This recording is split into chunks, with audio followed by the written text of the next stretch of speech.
채권 확정 절차 중에서 이제 채권자 목록제도라는 것인데 이거는 회생 절차에만 있습니다. 그러니까 법인회생이나 일반회생 요 절차에서만 있습니다. 이건 뭔가 하면 옛날에 회사 정리법 시절에 원체 신고가 안 들어오니까 실권율이 너무나 높았다라는 반성적 우려에 따른 겁니다. 그래서 개시 후에 채무자한테 언제까지 목록을 내세요라고 법원에서 규정을 한 겁니다. 우리가 신청을 하면서 제출하는 목록은 뭐가 있어요? 송달용 채권자 리스트라는 걸 냅니다. 목록에 기재하지 않은 경우에 절차 보장을 침해하였다고 하는데 채권자 목록이라는 게 회생 절차에서 등장하는 건 개시 이후입니다. 그러니까 처음 시점에는 목록이라는 제도가 없고 송달용 채권자 리스트만 있을 뿐입니다. 그것에 따라서 그 채권자들한테 우리가 회생 신청을 했습니다라는 걸 고지하게 돼요, 법원에서. 그런 의미에서 제가 신청 당시 제출하는 목록과 회생 절차 개시 결정 후 제출하는 목록의 차이라는 걸 적어놨습니다. 그러니까 채권자 목록이라는 것은 절차 보장과 직접적인 관련이 있지는 않아요. 목록에 기재되지 않은 채권의 처리와 관련된 우리 법원 결정에서는 명백한 경우가 아닌 한 기재할 의무가 있다 이렇게 판시했어요. 그래서 회생 절차에서 이제 법원에서는 일단 목록에 쓰라고 합니다. 목록에 기재할 의무가 있다. 대법원에서 그렇게 판시를 했으니까 다툼이 있더라도 일단 목록에 쓰라고 합니다. 그런 다음에 그 옆에다가 여러분들 161조 메모만 좀 해주세요. 저기 채권 조사 절차에서 목록 기재를 이의할 수 있습니다. 그럼 이의하게 되면 어떤 일이 생기냐면 법원에서 이의 통지를 보냅니다. 그럼 이 통지를 받은 채권자는 어떻습니까? 이른바 채권조사 확정재판이라는 걸 신청하게 될 겁니다.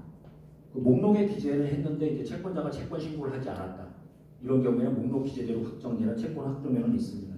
그래서 과거에는 이런 아까 그 말씀드린 대법원 판결이 나오기 전에는 채권 확정될 우려가 있기 때문에 다툼이 있는 채무는 기재하지 마시오 이랬습니다. 옛날에 아까 그 전원합의체 결정 이후에는 다툼이 있더라도 기재하고 채권 조사 절차에서 이의하시오 그렇게 지도를 하고 있습니다. 그다음에 채권의 신고비 조사를 하는데 별채권 부분만 좀 말씀드릴게요. 우리 회생 담보권하고 별채권하고 규정이 어떻게 되냐면은 가령 이제 시가 1억 원짜리 물건에 대해서 1억 원짜리 물건에 대해서 1억 5천 설정을 받았다고 생각을 해보세요. 그러면 1억 원까지는 회생 담보권, 5천만 원은 회생 채권 이렇게 두 개가 나눠집니다. 근데 파산 절차의 별채권은 이렇게 표현을 안 하고 담보권을 가진 자에게는 이렇게 나와 있어요. 조문의 뜻이 달라요. 그럼 그 말은 뭔가 하면은 1억짜리 부동산에 대해서 1억 5천을 설정했다면 1억 5천 전체가 담보권이라는 뜻이에요. 피담보 채무액 전체에 관해서 조사를 하고 그리고 별채권 어떻습니까? 파산 절차 외에서 행사할 수 있다고 말씀드렸잖아요. 또 경매를 쳤으면 어때요? 별채권 행사로 인해서 변제받지 못하는 금액이 나올 거 아닙니까? 물론 채권 신고 단계에서는 예정 부족액일 것이고 경매를 쳐가지고 배당까지 받았다면 그 시점에서 확정 부족액이 나올 겁니다. 요 배당 제외 기간이라는 건 굉장히 실무상 중요합니다. 배당 제외 기간이라는 건 뭔가 하면 법원에서 이제 파산관제인이 최후 배당 허가를 올리게 되면 법원에서 보통 2주간 거의 2주입니다. 2주간 배당 제외 기간을 정해요. 그 기간은 두 가지 의미를 가져요. 하나는 채권 신고를 할 수 있는 종기입니다. 그 기간 지나면 새로 채권 신고 들어와도 각하합니다. 그리고 별채권자의 입장에서 배당에 참가하기 위해서는 내가 경매 쳐가지고 못 받은 금액이 있을 거 아닙니까? 그것에 대해서 배당을 참가하기 위해서는 예정 부족액을 입증해야 됩니다. 그래야 배당에 참가할 수 있습니다. 정지조건부 채권 같으면은 조건이 성취를 입증해야 되고 해외조건부 채권 같으면 조건 불성취를 입증해야 배당 참가할 수 있습니다. 임금 및 퇴직금에 대한 파산 선고 지연 조정도 재단 채권이다. 이 판결이 이게 전원합의체 판결이 몇 해 전에 나왔는데 2013-6490 판결인데 임금 채권이 단계가 있을 거예요. 발생, 그 다음에 파산 선고, 지급 요 세 단계가 있을 겁니다. 우리 전원합의체 판결의 다수 의견은 발생 시점 요거 재단 채권, 발생 시점 재단 채권, 발생부터 파산 선고 전일까지 파산 채권, 그럼 파산 선고 당일부터 지급할 때까지 재단 채권. 요게 우리 전원합의체 다수 의견이에요. 반대 의견이나 별개 의견 쪽으로 보시면 지금 별개 의견은 제 기억으로 별개 의견은 그 파산 채권 부분, 그 부분도 재단 채권이다. 그리고 반대 의견은 지금 발생한 부분 플러스 파산 선고 전일까지 요거 다 재단 채권이지만 선고 이후 부분은 후순위이다. 우리 파산법 법문에는 파산 선고 후에 이자나 지연 손해금은 후순위 채권이라고 명백히 나와 있습니다. 그 법문에 충실한 해석은 반대 의견이 아닌가 생각되고요. 판례 번호 하나만 좀 메모하시겠어요? 2015다 216444. 요건 조세 채권에 대한 부분인데 임금이나 조세나 어차피 파산 절차에서는 재단 채권입니다.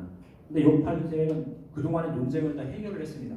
선고 전일까지는 공의 재단 채권, 선고 당일부터 후순위 채권. 이렇게 논란을 딱 정리를 해버렸습니다. 140조 보시면 회생 절차 개시 전이 벌금, 과료, 형사소송 비용, 추징금, 과태료. 이거는 회생 계획에서 감면 그 밖에 권리에 영향을 미치는 내용을 정하지 못한다 이렇게 돼 있고 그 조문 옆에다가 여러분들 메모 조금만 하세요.